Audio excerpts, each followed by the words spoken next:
புதிய கட்சியொன்றை உருவாக்குவதற்கான முயற்சி மற்றும் முன்னாள் ஜனாதிபதியின் செயற்பாடுகள் தொடர்பில் பாராளுமன்ற உறுப்பினர் ஹிருணிகா பிரேமச்சந்திர கருத்து தெரிவித்தார். பாரத லட்சுமண் பிரேமச்சந்திரவின் 5வது நினைவு தின நிகழ்வில் உரையாற்றும் போது அவர் இதனை குறிப்பிட்டார். தொழிற்சங்க பிரதிநிதியாகவும் முன்னாள் ஜனாதிபதியின் தொழிற்சங்க ஆலோசகராகவும் செயற்பட்ட பாரத லட்சுமண் பிரேமச்சந்திர கொலை செய்யப்பட்டு இன்றுடன் 5 வருடங்கள் பூர்த்தியாகின்றன. அதனை முன்னிட்டு ஏற்பாடு செய்யப்பட்டுள்ள நினைவு தின நிகழ்வு கொரோனாவில் உள்ள அன்னாரின் உருவச்சிலைக்கு அருகில் இடம்பெற்றது.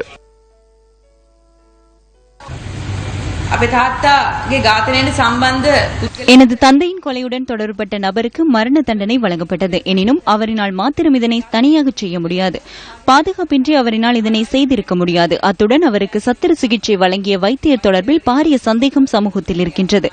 அன்றிருந்த போலீஸ் அதிகாரிகள் தொடர்பிலும் சந்தேகம் நிலவுகின்றது. அத்துடன் இந்த சம்பவத்தின் பின்புலத்தில் யார் இருந்தார்கள் என்பதும் சமூகத்தில் இருக்கும் சந்தேகமாகும். இதுகுறித்து ஆராயுங்கள். அதிகாரிகள் விரைவாக இதற்காக செயற்படுவார்கள் என்று நினைக்கின்றேன். மஹிந்த ராஜபக்ச அன்று எனது தந்தையை சரியாக கவனித்திருந்தால் கொலன்னாவையில் அவருக்கு அவமரியாதை கிடைத்திருக்காது. எனது தந்தை அதனால் சண்டையிடாதவர்கள் இல்லை. அவருக்காக அனைத்து இடங்களிலும் பேசினார். இறுதியில் புதிதாக வந்த ஒருவர் காரணமாக பழைய பாரதவை, பழைய லக்கியை அவர் மறந்துவிட்டார்.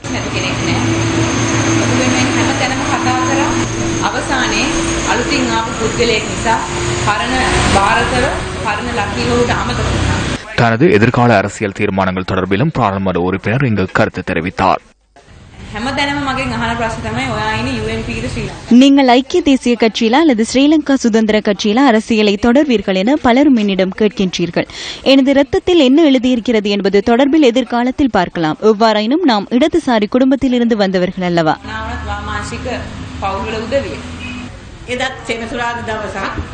அன்றும் சனிக்கிழமை காலையில் சாப்பிட்டுவிட்டு சென்றவர் வீடு திரும்பவில்லை. அன்றிலிருந்து நாம் பல்வேறு சிரமங்களை எதிர்கொண்டோம். இவ்வாறான நிகழ்வுகளுக்கு நாம் அழைப்பு விடுத்தால் எவரும் வருவதில்லை. அனைவரும் அச்சத்தில் இருந்த காலம் ஒன்றிருந்தது.